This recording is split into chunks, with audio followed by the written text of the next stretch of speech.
have the presentation by Professor Rinaldi on the SPARC Web GIS that we are building and is now ready to show. Then followed by a presentation of Dr. Sotiraki on the knowledge exchange platform and how you can navigate through that platform to find the information that you need. And we will follow by the presentation of Bruce Thompson, who is a dairy farmer and SPARC ambassador on his activities in SPARC and how we are doing. So this is the timing. We foresee to end about 2:30, and we'll try to stick to the time. Questions, if you have questions on the presentations, please address them in the Q&A. I will try to moderate the discussions. I cannot guarantee I will see all the questions raised and so on, but please put them. If there are important questions, we can always try to come back to them later, or you can reach out to us later. Yes, and I propose, depending on time, we can have questions after each, well, maybe one question after each presentation if there's an urgent question. If not, we keep the questions until the overall questions and discussion session at the end. Okay, so with that, I'm gonna start with my presentation.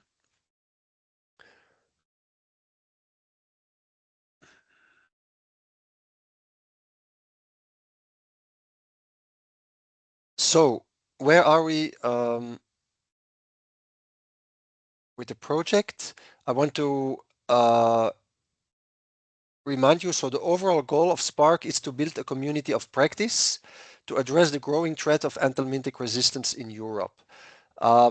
We want to do this by giving full focus on performance and resilience of the livestock farm. So not only focusing strictly on the anthelmintic resistance, but this should be done and viewed in a view to maintaining and even increasing performance and resilience of the farms. And we have 3 years of funding by EU. We want to use that time to create this network, and so that we have a foundation for a self-sustaining network that can continue beyond the project and at least with some activities. This is the starting consortium.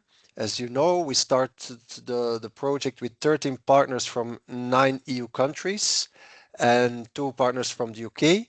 However, we have also different partners from satellite countries, more in Eastern Europe, and this network of satellite countries is growing every year. This is the general view or structure how such a community of practice works. So we have the let's say the EU level steering committee, which are the initial consortium partners. They manage the project, and they do that by pilot farm activities, but also developing several activities on social media, organizing cross visits of farmers and vets between countries, and then developing the knowledge exchange platform, as we will explain later, with practice abstracts, videos, and webinars. Very important is, of course, at EU level, we cannot do very much. The real activities have to go on in every country or in every region. So we have several, and we aim to establish in every country at least one national community of practice, every national network being represented also by one ambassador, at least one ambassador.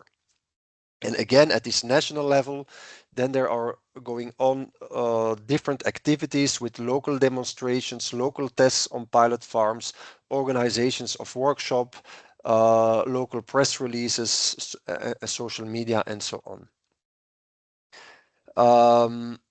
So as you have seen, critical to this process, and I want to highlight the importance here is of our ambassadors, because they are the ones bringing the message across in every country. So and this is very important to our process, and you will hear to the talk later of one of our ambassadors, Bruce Thompson, how they are doing that. Another crucial thing in our project is the pilot farm activities. So we have activities going on more than 300 pilot farms in 15 different countries. In every country or region, we are testing several sustainable worm control practices. In total, we have 26 different protocols going on. So this can go about targeted treatment based on pasture risk assessment, bulk tank milk antibodies, use of fecal accounts. This can go on target selective treatments where we target individual animals within the flock, but also different approaches based on mixed species grazing, fecal account, more use of fecal account reduction tests, the use of bioactive compounds for control of nematodes, and let's say rotational grazing or pasture management strategies in general. Again here, and thanks to collaboration with the Cost Action Environment, we are including also activities from pilot farms. So if you in your country are doing studies and you would like to contribute, we have kind of a data platform or an Excel table where you can provide some high-level data where we can pull data, so we have also a view of what is going on in Europe in different countries. And already these countries are contributing: Hungary, Latvia, Lithuania, Romania, Turkey, Austria, and now we are also talking with more farms from Germany and Czech Republic. So I said before, the important component of our work is we are building something here. We are building something important, something big. But of course, the funding, we are in the last year of funding. So continuity, sustainability will become an important focus this year. In this process of sustainability, I think it's very important our associated organizations. So we are reaching out to any organizations who want to underpin and contributes to sustainable worm control activities. So far, we have 21 organizations who have signed a memorandum of intent. And they are contributing via also dissemination, via setting up local activities, local workshops, and so on. So there's various ways you can contribute. So again, here it's a call. Let's say if you are interested in joining us, please reach out, and if it's let's say approved your contribution, we will list you also on the website, and we will involve you in the sustainability process after the end of the EU funding. This I explained, and then I want to end on a positive note. So last year, I believe we invited you to participate in an online survey, a short online survey with about 10 questions. And now the results of this are available. And so the survey was on the perceptions on economic feasibility of sustainable worm control practices, where farmers and vets could express their belief in if several sustainable worm control practices could be viable. And as you can see, overall, of course, there's more nuances when we go on a country by country basis, but overall these are the general. So we had over 1,200 responses, and I can say that where maybe before we were thinking that yes, there was no room to implement this process. I think that the mentality is about to change, and the time to start implementing them is really now. As you see, a majority of the vets and of the farmers are open to try these practices and also think they can be economically feasible. So this was my general introduction. If you did not yet follow us on the social media, please do so. Not only the EU level, which you can see on the left, but also in the different countries, there are also local channels that you may be interested to follow, that will report on local activities.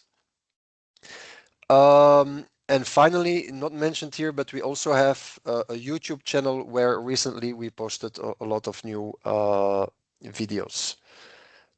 With that, I would like to thank you already for listening, and I will give the floor to the next presentation.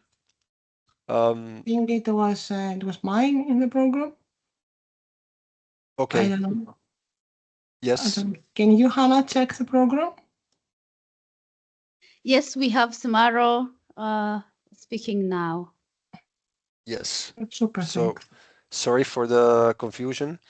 So we go to Dr. Samaro Sotirako. She's head of research in the Veterinary Research Institute in Greece, and she will talk about, she's responsible in SPARC for the development of our KEP, the Knowledge Exchange Platform, and we will listen to you, Samaro, how you have progressed with that. Thank you, Johannes. So, Hannah, you'll share the presentation?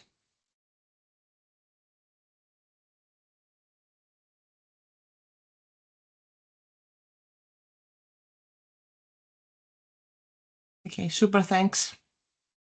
So I'm happy to be here today, and I hope the presentation will help you to be more enthusiastic in our project and in our knowledge exchange platform, which I think would be a nice tool for those who want to use it.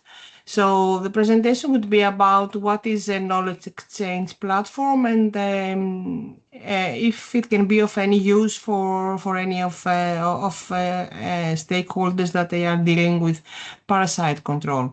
Next one, please.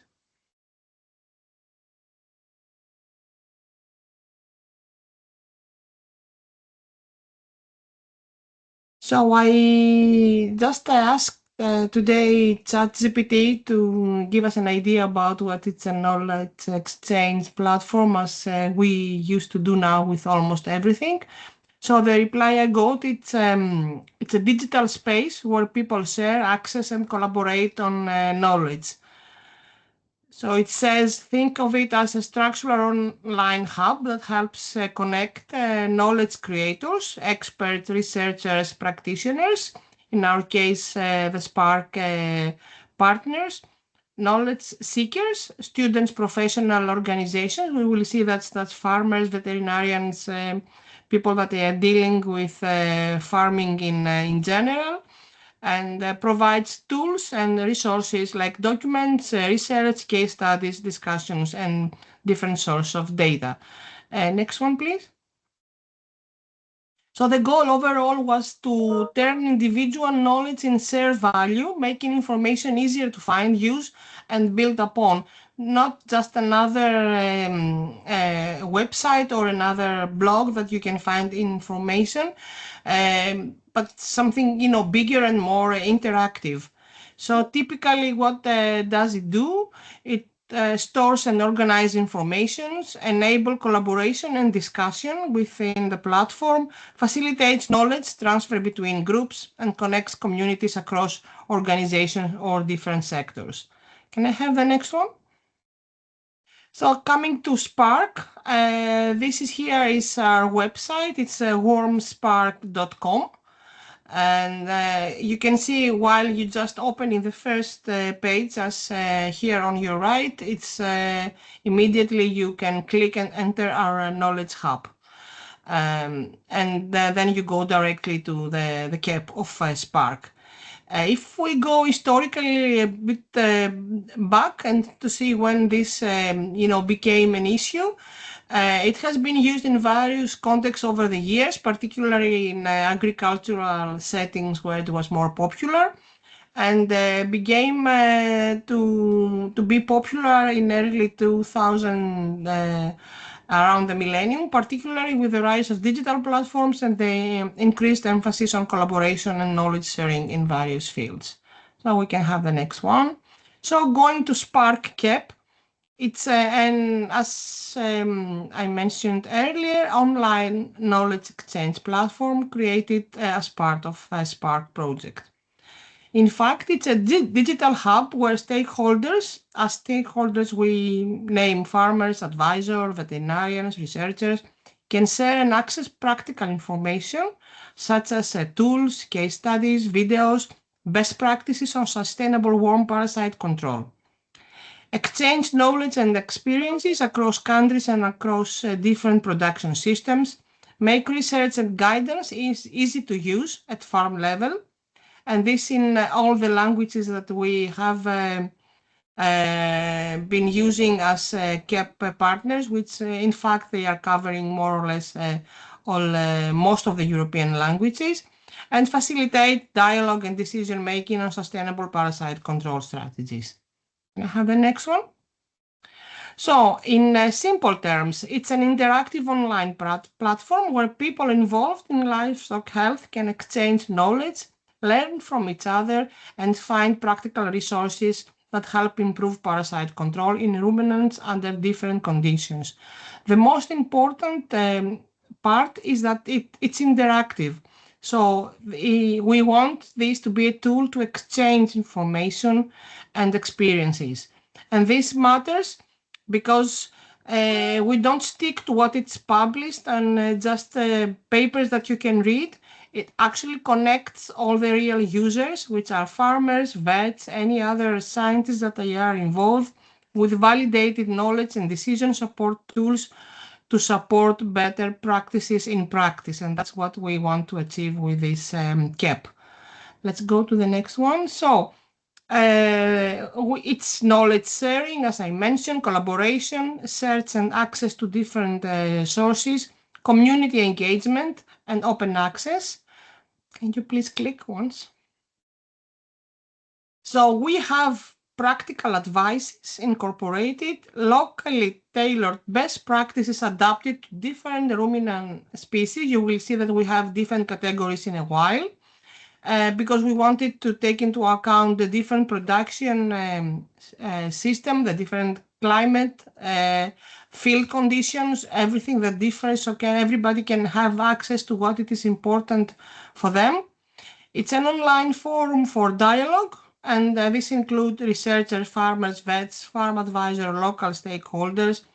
We wanted to make it as easy to use as possible and multilingual, so everybody can choose and have access to its own language, or in English, where again it's almost all the material available.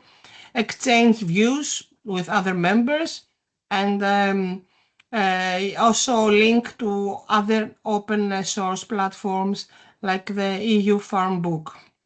The next one. So this is how it looks like. We decided to work with 4 different pillars, and we separated beef cattle, dairy cattle, meat and sheep goats to dairy and sheep goats. So I will demonstrate at the end. If you click in any of these pillars, then you have access to all the materials that they are related to this specific species and management system. Next one. So this is more or less how it's structured. We have these 4 original pillars, and then we go to all the languages, as I said, that we have available at this moment. And Johannes also mentioned that we are also looking for other partners, and if you're happy to help us and support and even another language or access to have access to other countries and other farmers, then we are happy to include more. And then the topics are parasites, anthelmintics, resistant, diagnostics, and alternative strategies. And we have different type of material. We have videos, we have podcasts, different reports, news and events, decision support tools that it's one of the most important outcomes of the SPARC project, which is the basket of options, where we have different sustainable control, parasite control options, and then everybody can actually select what it is relevant for the specific type of farming. And we have leaflets when you can also get information about what it's SPARC about, and the practice abstracts, which it's actually what we suggest, and to make it easy and in a language that can be easily understandable. So let's go in the next one.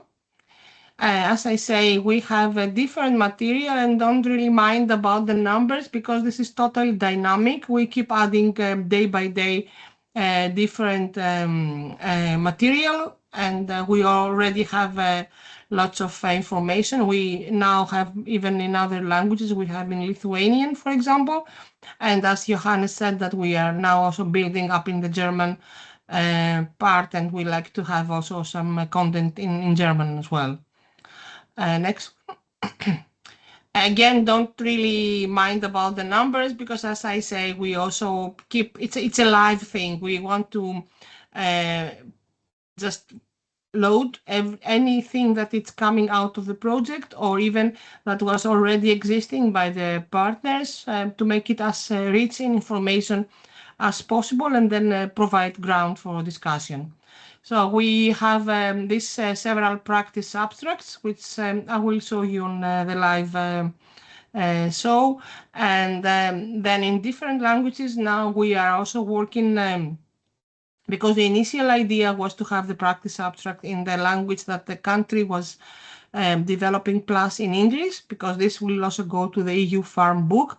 But now we have been translating everything into all languages, so you can really have access in any language of SPARC you can choose. There are leaflets, there is definitely other e-material, videos, podcasts, and now quite recently we decided that we're going to accompany any practice abstract with a video or a podcast, so it's more easily accessible, and especially in the language that is being designed from the beginning. And next one. Several materials are also available for different type of animals, as you see up to now. But again, we, as I say, we're building up on that quite a lot. And the next one. The topics, it's resistant, we have 15 content, diagnostics 28, parasites, and information about life cycles, as you see, 44. And so the same for anthelmintics and for alternative strategies. So there's quite a lot of information already incorporated. Can I have the next one? And finally, we have a lot of farmers that have already subscribed, and farm advisors, veterinarians, researchers, students, and general all stakeholders that they are interested in farming and in ruminants especially. And all of them have really access to evidence-based information, practical tools, and the strategies to reduce the use of anthelmintics and try to restrict the expansion of resistance for nematodes. Can I have the next one? No, I was thinking, okay, I can even click here, so that's fantastic. Can you now see my screen now? So I have to share my screen now, isn't it? Yes. Smile. Okay, let me see how I do this. Okay, I go share screen. Okay, share screen. And then, do you see the web page? Yes. Okay. I see it fully. So you can see this is the Knowledge Hub. So you go inside. This is the advertisement, the pop-up. We have pop-ups for several stuff. And here you can see the 4 different pillars. So let's choose the dairy cattle, for example. And then in this drop-down menu, it's the language. So you can select. I mean, Johannes is in all these videos because, as you see, they are in different languages.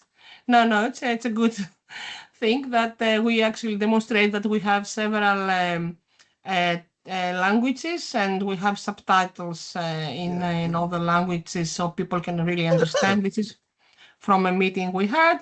And again, you can, for example, I don't know, just pick up friends. And then you have what it is available in French. So you can see this is the ambassador that we have. Johannes already mentioned about the ambassadors. This is Johannes speaking French. This is me again with subtitles in French. Several podcasts and people also with translations in other languages. And then we also go to the practice abstracts, as I mentioned earlier. So in practice abstracts, what we do, we have this index here that we say if it is for which animal applicable, and then we try that within one page we give all the information about maybe a practice that it can be applied or any other information that it can be useful to farmers or vets. And this is, as I said, already available in all different languages. Again, you can also choose if you like to have the podcasts only. So even the podcasts about the alternative strategies, for example. So this is it. As you see, we selected what it is relevant for French-speaking countries, alternative strategies, and podcasts. And this is how it goes. So in fact, you have you can select what it is relevant for each person that wants to go deeper in this aspect. So I think that was it on my side. I hope it was quite clear, and I hope you really go and start playing around with our CAP and trying to collect all the materials that they are there. And of course, you will have definitely updates and new material coming in very soon. At least we have a year to complete and add more information. Thank you. Thank you, Smaro, for this nice overview of the CAP. I hope it is already a little bit more clear to you how you can navigate through that and find your information. Please don't hesitate to put your questions in the Q&A box. I don't see any questions so far, so for the discussion session. So if you have questions on the CAP or suggestions, please don't hesitate to put them in the Q&A. With that, I will give the floor to the next speaker. So after Smaro, we go to Professor Rinaldi, who I don't need very few introduction. Professor Parasitology from Napoli in Italy, and Laura, the floor is yours. Thank you very much, Johannes. And to me, it's a great pleasure to be here and to be part of the SPARC thematic network, because now we are almost there. We still have 1 year beyond, but I think we are doing a very good and important network for sustainable parasite control. So today I'm talking about the development and the application of the SPARC WebGIS. From the beginning, we saw this WebGIS as a European platform on worm infection, anthelmintics resistance, and more for policymakers and other decision makers. So here you can see the table of contents. So why a WebGIS? What is the SPARC WebGIS? How to use this tool? And also we can discuss together applications and future perspectives. Yeah. Lara, if I can, we see the the participants so maybe I view. can do So I don't know if there is a way to remove that. Maybe it's like this. I can see only you. Or riduce icon. No. It's probably because you're sharing your full screen rather than the presentation. So maybe otherwise we make it as small as possible and we go on. Yeah. Okay, let me double check. Maybe now it's better. I can reduce. Just one moment. Sorry. Okay, now. Yeah. And maybe I can reduce. It's good now. Thank you. Yeah. Okay. So we know that the project, the SPARC project, aims to deliver knowledge exchange on sustainable parasite control using innovative and fast tools. And as already Smaro said, the objective is to create tools material, the key EP, including Data Hub, and another tool produced during SPARC is this WebGIS, which is an integrated, interactive, and dynamic system to show maps on helminth infection prevalence, anthelmintics, and anthelmintic resistance. So SPARC is not only sustainable parasite control, but we can use this acronym for the WebGIS as a smart decision support tool to show powerful data analysis, accurate spatial insights, reliable information management, and collaborative data sharing. So what is a WebGIS? In our era, it's more than ever true that a map or a picture is worth 1,000 words. And the WebGIS is an integrated, dynamic, web-based geographical information system that allows users to view and analyze geographical data through interactive maps. So it allows centralized data access to store spatial data in one secure online platform, real-time visualization of interactive maps and dashboards, data sharing and collaboration, so multiple users can access and update data. And through these maps, we can identify patterns and trends related to parasites and helminths of livestock.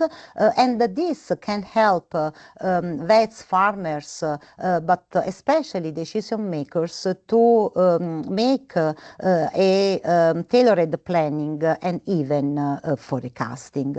There are some examples on other WebGIS for animal diseases. For example, the FAO produced this Empress eye on different infectious diseases of ruminants. And there is also this WebGIS on resistance, in particular on antibiotic resistance, produced by One Health Trust. So when we developed this SPARC WebGIS, we considered the potential user needs. So what are these user needs?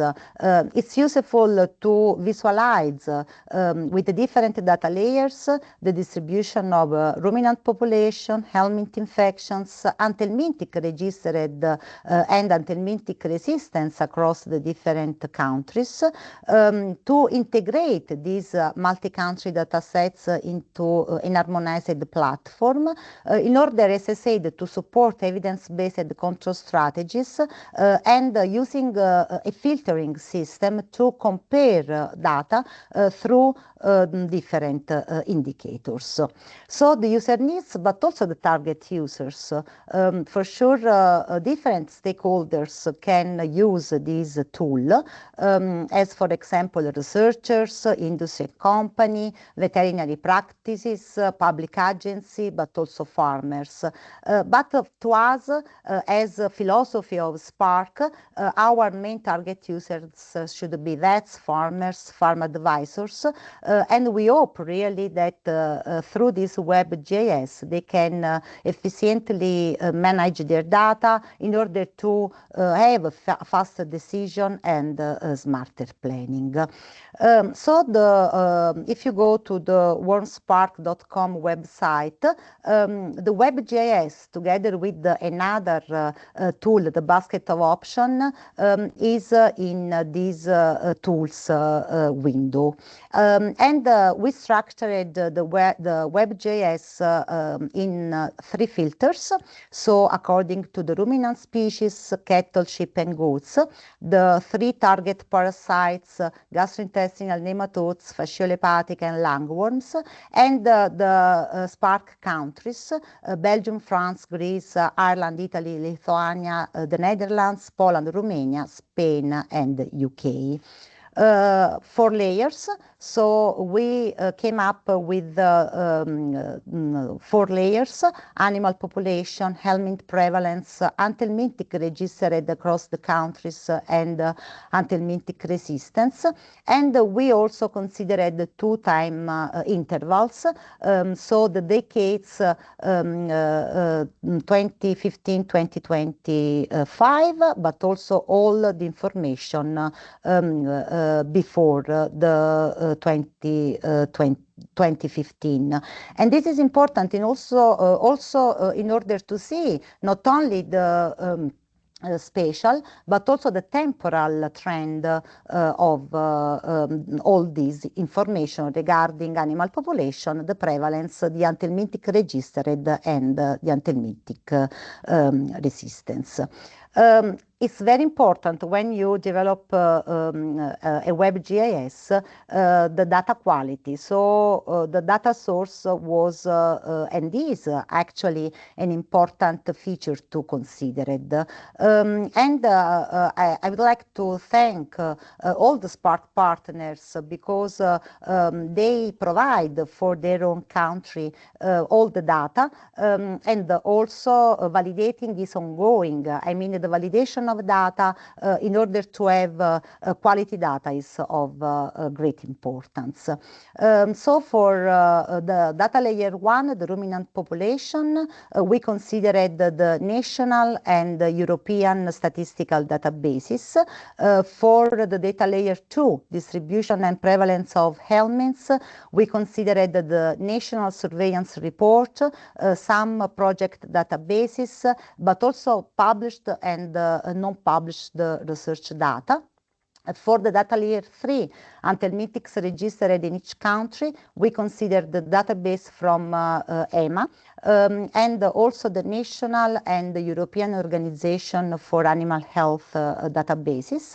And considering the data layer 4, so the data on anthelmintic resistance, most of the data were from the combat cost action, where we already did a compiling of data on anthelmintic resistance, but then we updated this data on anthelmintic resistance using published and unpublished research data. So again, all the partners contributed to the development of this WebGIS.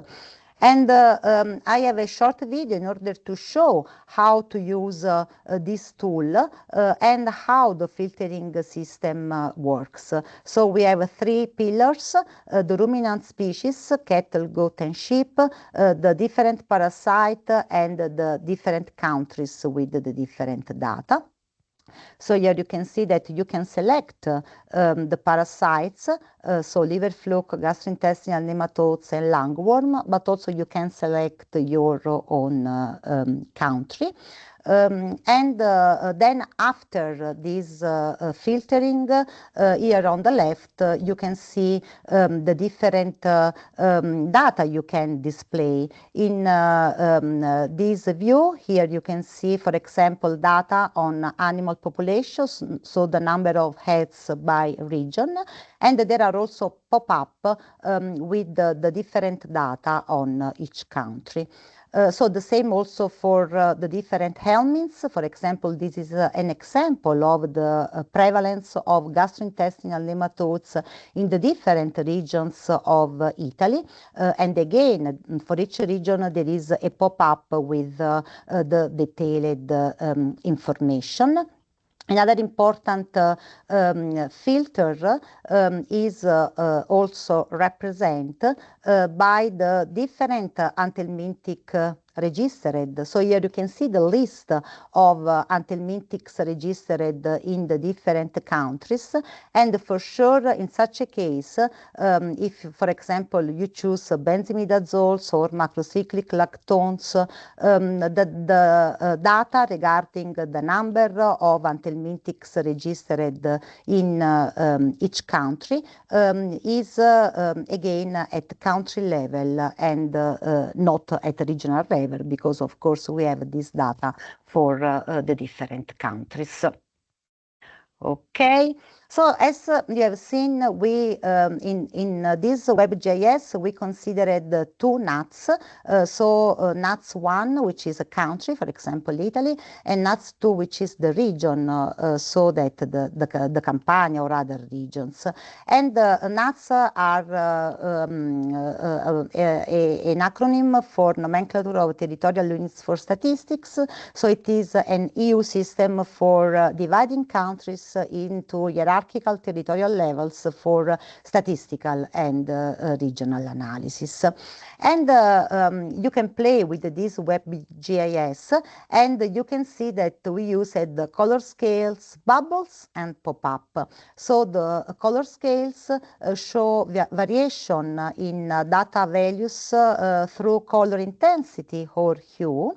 Here you can say, for example, of course, you can see that the darker is the color, the higher is the value for farm prevalence or anthelmintic resistance. If we scale up to the country level, in such a case we consider bubbles that represents a quantitative value at a specific location, so in such a case at country level. But as you can see, we also considered the pop-up, and pop-up are very useful because if you click on, for example, in a region or a country, there are detailed information on that data layer on demand. So again, some examples for animal population. We have data at both regional level and country level. So again, the bubble is the data for country level, and for the regional level we have this color scale. For example, here you can see the number of cattle by region. For the helminth prevalence, again the same. For example, for Italy, you can see how the prevalence is very high for gastrointestinal nematodes at farm level, up to 100%. In some other countries, we only add the data aggregated by country, and so in such a case, you can see, for example, the bubble, and the bigger is the bubble, the higher again is the value of prevalence. And as I said, it's very useful also to consider the pop-up for the different data layers, but in particular for the number and the type of anthelmintics registered. For example, if you select sheep gastrointestinal nematodes, Italy, and macrocyclic lactones, you can see that in Italy, there are 4 compounds belonging to the macrocyclic lactones class, so doromectin, eprinomectin, ivermectin, and moxidectin. And in particular, you can see that there are 3 products based on eprinomectin, 5 based on ivermectin, 1 based on doramectin, and 1 based on doramectin, for a total of 10 compounds registered. And this is for each country, because as you know, the anthelmintics registered can vary across the different European countries. SPARC aims at developing best practice for sustainable parasite control. So to us, the most important data layer maybe is this showing the anthelmintic resistance. You can see that with the red color, we indicated the region where resistance was detected, and with the yellow, the layer where resistance was not detected. Again, with the pop-up, you can have more information. Here you can see that anthelmintic resistance was found with the proportion of 0.9, so 1 up to 25 farms tested, resistance to benzimidazoles. And here you can see also, as I said, a temporal trend. So you can see how in this region the number of farms with anthelmintic resistance increased over the time. As I said, it's very important to consider the quality of the data. So this is why it's important that we added this disclaimer. It's important to update the data with the published and unpublished studies by the different partners. And another important feature is that all the users can download the map. Here you can see that there is this option to download the map, and this is the map downloaded. So there is this reference to SPARC, the filters that have been used, and what you see on the screen, as I said, can be downloaded. So after launching this WebGIS, we want really that all the SPARC community use and plays around this WebGIS, also because we need not only data quality, but also an expert validation. And we did an internal expert validation here in Italy with the vets, farmers, and farm advisors, and they found this tool very useful, in particular to find the place where anthelmintic resistance has been reported, and so where to act with the further studies. So the future perspectives, we need continuous updates, and we are trying also to expand the geographical coverage through satellite countries. Since we have already started, as Johannes said, with pilot farms, we want also to add a new layer with the results obtained during this year on pilot farms, so using primary data. So really thank you to all the partners that provided the data, and I would like to thank the UNINA team, in particular Antonio Bosco, Federica Ceraso, and Daniele Di Federico, who managed all these data from the different countries. And thank you very much. Thank you very much, Laura, sorry, for this amazing presentation of a great initiative, which has already achieved a good state today and which is continuous in development. I don't see any questions so far. So again, a call if you have any questions, please put them in the Q&A. On the other hand, this allows us to stay perfectly on time and go to the next presentation by our ambassador, Bruce Thompson. So Bruce, please, we are very curious to hear about your activities and your approach. Thank you. Morning, everyone. Can you see my screen here? 1 second. We saw it, but it was not yet in presenting mode. Okay.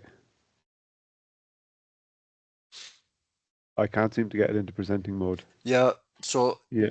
on the right bottom, Yeah. on the bottom right, next to the yeah. So left to the minus, if you see what I mean. Left to the No, minus of the. So now you're too low. So if you go to the PowerPoint, yes, in that line, and then at the right before the minus. Two more to go to the right. There. Next one. Next one. This There's one. something in front of it. Hang on a second. Oh, I see it now. Yeah. Thank you. Yeah. How's that? Fantastic. Perfect.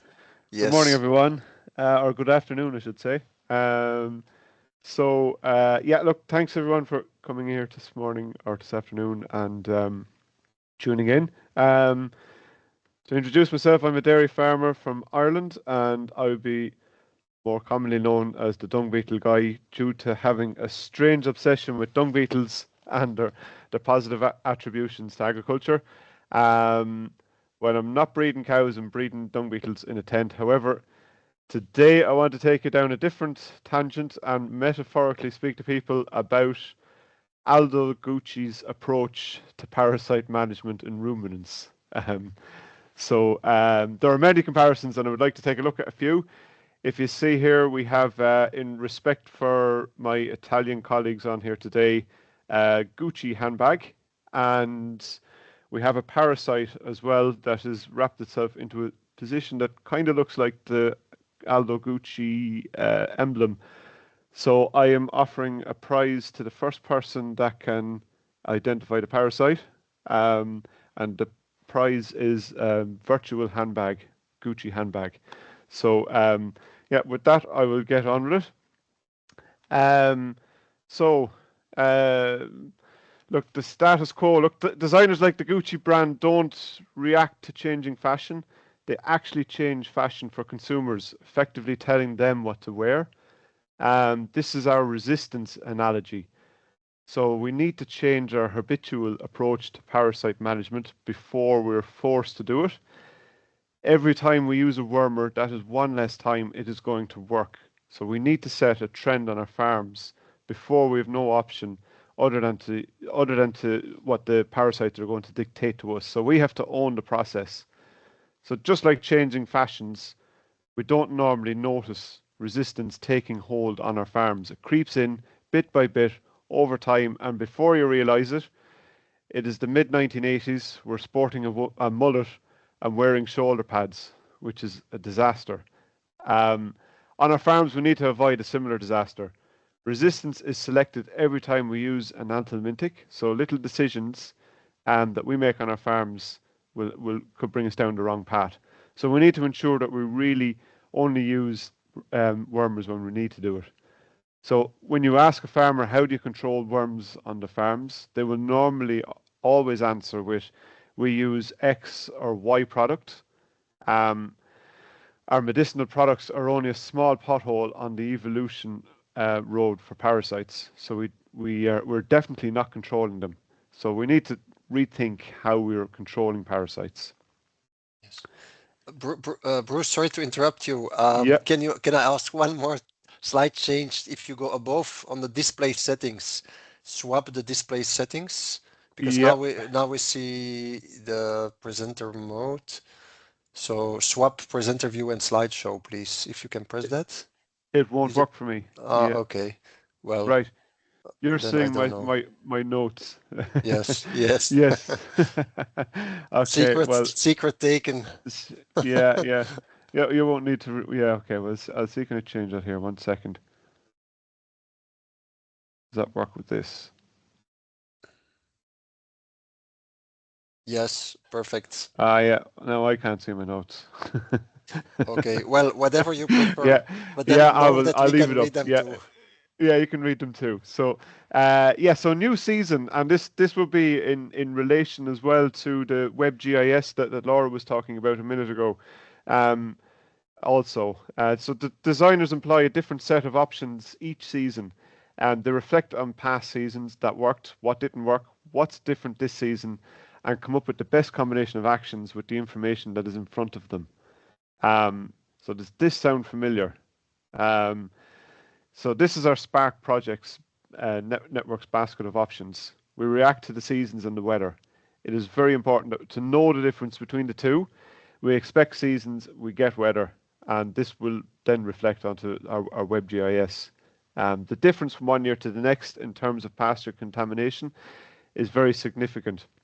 What is probably more significant is timing.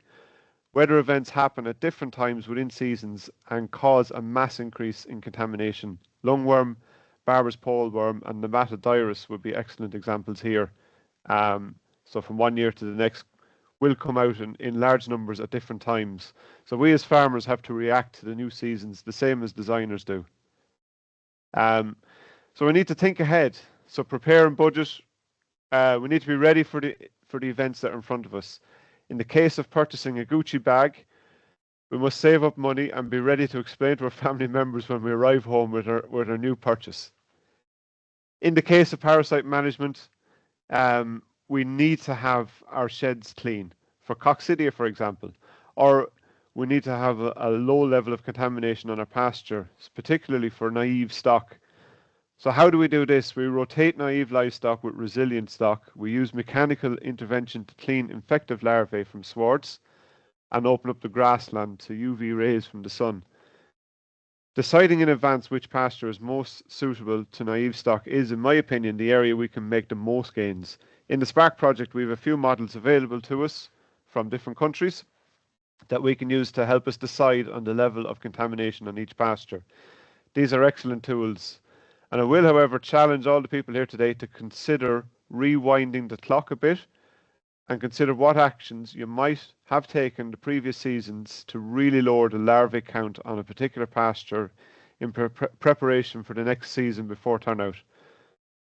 On-off high-impact grazing, long spelling, growing less grass, for example. This means we would have designated pasture for young naive stock to go through to the next year. So do I need it or do I want it? Do I need it or do I want it? Can I justify purchasing a bag to carry all my stuff? Do my sheep need to be wormed? How do I answer that? Well, weighing or milking performance, fecal egg counts, DAG scoring, blood testing, lateral flow testing. All of these are factors that should lend towards decision making, but care should be taken not to use one of these diagnoses in isolation. Farm husbandry combined with diagnosis, a much better option than, well, we always did it at this time, so we're going to do it now. There are plenty of conflicting opinions on what is the best form of diagnostics. And at the end of the day, for me, if an animal is performing as it should or as better than it should, then do we really need to be doing much more than that? So this is a very dystopian slide.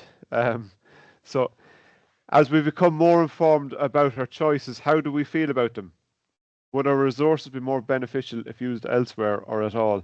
And anthelmintics are not immune to the laws of unintended consequences. They damage aquatic life and are sublethal or toxic to cofragous insects, and they are insects that live in dung. These insects in turn are a valuable food source to predators, and hence the products we are using can have a negative effect on ecosystems. These products are very important. In fact, I would say they're a crucial medicine for modern farming and should be treated in the same manner as we're learning to manage antibiotics. The feel-good factor. Are we making our decisions based on what is the right idea, or on the feel-good factor? Just like the excitement of buying a new piece of clothing, are we worming our animals because we feel that we've done the right thing or are doing the right thing? It is very satisfying to watch the performance of animals increase after we worm them. This feeling echoes from one event to the next. However, we must not get carried away. What if they didn't actually need to be done? What if it doesn't work the next time? Maybe the animals would have thrived if we didn't use a wormer. Would we be in a better situation if we have avoided the animals getting infected in the first place? And to refer back to Aldo Gucci again, has famously quoted, "Quality is remembered long after price is forgotten." So I think we could change that a little bit to fit into our farms. So performance is realized long after the inconvenience is forgotten. So my key points then today were: the status quo won't last. Change with the seasons. Plan ahead. Where are the parasites? Do I really need to treat my animals? Consider the consequences. Beware of the feel-good factor. And finally, the Beatles will never go out of fashion. So thank you very much.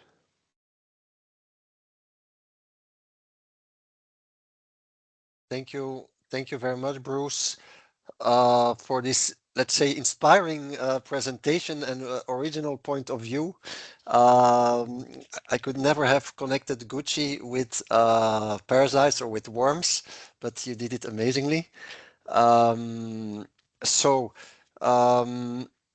With these were all the presentations. I would like to invite the different speakers to show up again. And we can have a little bit of discussion. I see we have 2 questions from the Q&A, and we can start from those and then see how it goes. So the first question I have, well, let's from Leslie Stubbings. Okay, what is our definition of resistance? So this is of course a very important question where everything starts. So who is happy to take that that question as a first? It sounds an easy question, but it may be more difficult than thought. So maybe Laura can take it. Yes, I think it's a very, very pertinent question. And, resistance is the genetically acquired capacity of a parasite to not be affected by the drug. And I think this question is very pertinent because, for example, in the maps, we considered this layer anthelmintic resistance. But sometimes a lack of efficacy of a drug, which can depend on different confounding factors, can be claimed as resistance. So maybe in the WebJS, we can add like a note, because of course the studies, the authors of the studies are responsible for this definition, but maybe sometimes this resistance is a lack of efficacy. So maybe we can put like a small notes in order to clarify this. Because, resistance, there are different methods, like the fecal count reduction test or the in vitro assays, as ACH test, larval development test, and also the molecular one. So, as I said, we can put like a note. So I really thank the colleague. Yes.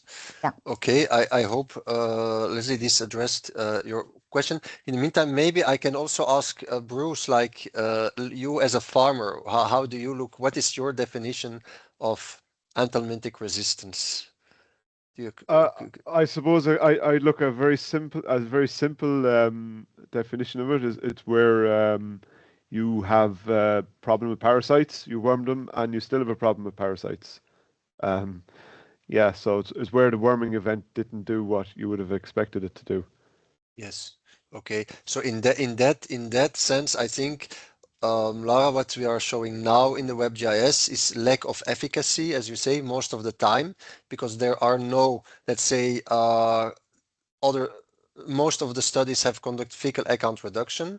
So it's what we measure is reduced efficacy. It's not, we cannot show the genetic basis of resistance. For that, we would need molecular tests, which are still in development. But then that definition, I think, very much aligns with what Bruce said, is on, okay, if you warm them and you have still a problem, well, there's lack of efficacy. So then still the maps can be very useful, I think. Then going to the next question I see in the Q&A, and it's from Els Goossens. She's from Farmer Union in Belgium. And her question is on pharmacovigilance data. So are they also considered or being included in the database? But I don't think we have access on those. Those are being reported via the official system by the companies, and they go into the national drug organizations from each country. So I don't think we can have access, and I don't think it's possible that we have all the records because it's governmental data, so to say. So I don't know how we can have them included. Yeah, I fully agree with Smaro. And even if, for example, we can access at a regional level, but anthelmintics are not mentioned at all. So they consider only antibiotics, and But I fully agree with Smaro. Still, it's even if they've been filed, they cannot be confirmed because anyone can just fill the pharmacovigilance form. But the point is how much it's reliable to be uploaded in a database or be accessible. But in a European level, I don't think that we have access or even the rights to put them out there. Okay. Maybe I'm not sure that it is open access to everybody. But I think it's a good suggestion. So if there are clues, and it's something maybe we can investigate further, and definitely it could be a relevant option, because maybe it brings me to a next question, is indeed what other data do you consider, Lara, the WebGIS now as complete, let's say, in terms of information, or are you foreseeing to add new data layers? Are they some already in the pipeline, or are they still that you say some we would like to have, but we cannot access them? Things like that. Yes, I mean, it's important to make as robust as we can the data we already have on the data layer. And as I said in my last slide, I would like to put data on the implementation we are doing in the pilot farm. Of course, we cannot use the single farm for privacy reasons, but maybe the next data layer could be the region where we are implementing our sustainable parasite control and see the efficacy of this implementation and practice we are doing within SPARC. Yes. Thank you. And I think that will be really interesting if we can see the pilot farms, because then actually all the activities that are going on in the different countries, it's kind of, well, it's maybe exaggerated, real-time monitoring, but at least you see, okay, now this farm is participating or in that region, and this approach is being tested and so on. So that's very interesting.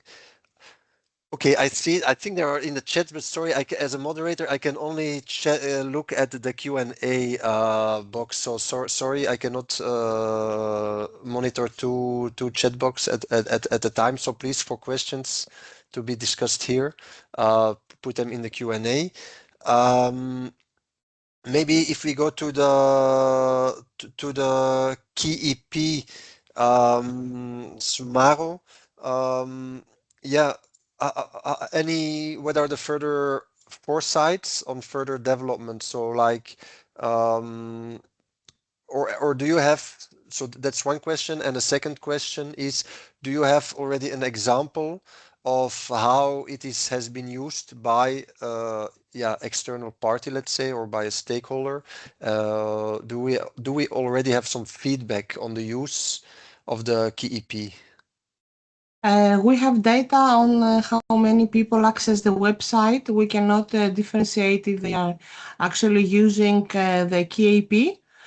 What we know is via our ambassadors that we also are getting feedback from them that it's how it's been used, and I think we know that at least several of the ambassadors have been using it. The new part that it's going to be more finalized in the near future is the basket of options, which is going to be also a part of KEP. And but also can be found separately in the website. In this one, we have different fact sheets. It's a fact sheet, it's an option. In fact, there is like a general description about, let's say, diagnostics or vaccines or alternative control, and then you have explanation and different fact sheets below the one that is more general. So everybody can go and select according to the system and the region and what they want to apply, if they want to apply vaccines or alternative, and build their own basket so they can collect the fact sheets individually. But also we are building, and it's already online, an AI tool in which you can, it's been fed by all the data produced via SPARC, and they are already in KEP. So in this tool, you can actually ask what you like. I mean, I am in France and I have dairy goats, so I would like to have suggestions about sustainable worm control, and the system is giving you some information based on our data. So it's not like an open base, and it can, take information outside our consortium. So we kind of control what it's the information provided, but still, I mean, it's an AI tool, so it's not perfect, but maybe it's been also learning through the process, and it will be improving itself quite soon. So we will going to have, this is already online. We're going to have all the fact sheets from the basket of options also online within the next days. And this is another tool that will complement the KEP. Okay. Going further on the KEP, one discussion we had in Belgium is, for instance, the use of the practice abstracts in education, like high schools, farmer schools. Any education where they can or they should have parasite control in the curriculum. So yeah, I don't know if there's much people from these institutions in the audience, but that's definitely also something use we see for the practice abstracts, is because it can provide you some kind of, if you have, let's say, one lesson you can dedicate to parasite control, well, you can pick one or two practice abstracts that are relevant to you and build your lesson around that as well. That was something that came out.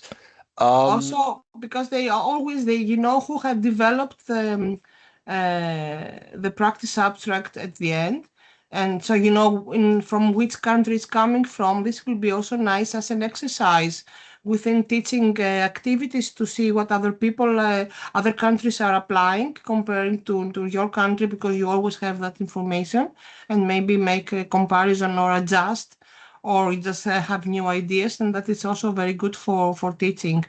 And it will be nice that it can be picked up in seminars or in schools or wherever can be useful. Yes. Okay. In the meantime, I see some questions have come to the Q&A box. So the first is from Hanneke Mertens. Well, they are both similar. It's about new contributions to the WebGIS, or maybe also the cap. So for instance, from the Netherlands, there are a few data from the Netherlands. How come, and can we contribute with our own data? And a bit the same for Portugal. There's no information today from Portugal. Can we contribute, and how? Yes, of course, you are more than welcome. And I just also replied on the chat, so they can contact us and we can provide them like a template, as we did with the other partners, to fill in the information we need. Yeah. Yes. If I can say, we were late in replying to Liliana because he already wanted to be associate partner country, and but this is will take care of, and then we'll also have you officially as. And we are happy that if you can contribute, of course, and also if you just pick up any of the practice abstracts that you think it's of interest, and you want to translate in Portuguese, we can provide you with a template, and we will be happy if you can do so. So yes, I don't know, for a reason we skipped Liliana's application for being associate country and partner, I mean her university. Okay. So yeah, thank you. I just want to indeed, as said, of course, the data provided, we need to do some quality check on them. So it will be very important to, if you have the data, let's say, what is the reference, what is the publication, where do they come from, like the level of evidence. I don't say that all the data have to be in a publication somewhere, but at least we need to know how they were created, the data, so that we can also add this information in the database. Okay, then I've maybe one more question for Bruce. I mean, Bruce, you are the ambassador, so we are very grateful for that. I just wanted to talk a bit going beyond your presentation on how has been the experience so far, or what are the reactions that you get when you are talking with your peers about this subject. What are the initial reactions? You saw my initial presentation in the beginning from our survey. It seems that farmers are quite open to try new sustainable worm control practices, but is that also what you feel in when you are acting as an ambassador? Yeah, it is. Look, farmers are they've realized, I suppose, maybe it's probably spelled from antibiotic usage on farms that they realized that antibiotic usage wasn't sustainable, and resistance coming in onto farms with antibiotics. That kind of farmers realized then that the same thing can happen with anthelmintics. So what they're doing, the practices are not sustainable. And then I suppose with information coming through with animal performance, monitoring is much easier. There's more technologies there that farmers realize that there's more to be gained in terms of animal performance by mitigating infection rather than curing it. So rather than waiting for an animal to be infected and worming them, they will actually perform better if they don't get the level of exposure to the parasites in the first place. So that brings into the question then grassland management, breeding, maybe targeted selective treatments. All those things come into it then. Farmers are open to these things, so they can see there is more money to be gained. And to be honest, farmers like being challenged too, to change. I've seen that over my career, that they don't like one year being the same as the next. They like to up their game. They like to see their performance increasing. They like to see the usage of products reducing, which is not. It's not out of financial gain. It is out of performance gain. Particularly when you get a group of farmers together that they start, spurring each other on. That you're the average of the, isn't it the seven, you're the average of the 7 closest people to you. So when the people around you start increasing their game, then you start doing the same. But yeah, look, they're hungry for information. This is a new area of management that hasn't been there for maybe 3 generations, because the management was to worm them when they had worms, but now it's a different level altogether. Okay, thank you. Thank you. This is very useful to know, and indeed, it's also motivating, I think, for the project as a whole to continue in this direction and to provide the necessary information and data to support this new approach. Yeah, with that, I think I don't see any more questions. Is there maybe a final note the speakers want to do before closing the session? Then it's your chance. A final message. You don't have to. So please don't feel shy to do. Otherwise, I would like to thank the speakers first, and also all the audience, the big audience we had. We will make probably the recordings available on our CAP, so you can watch it later.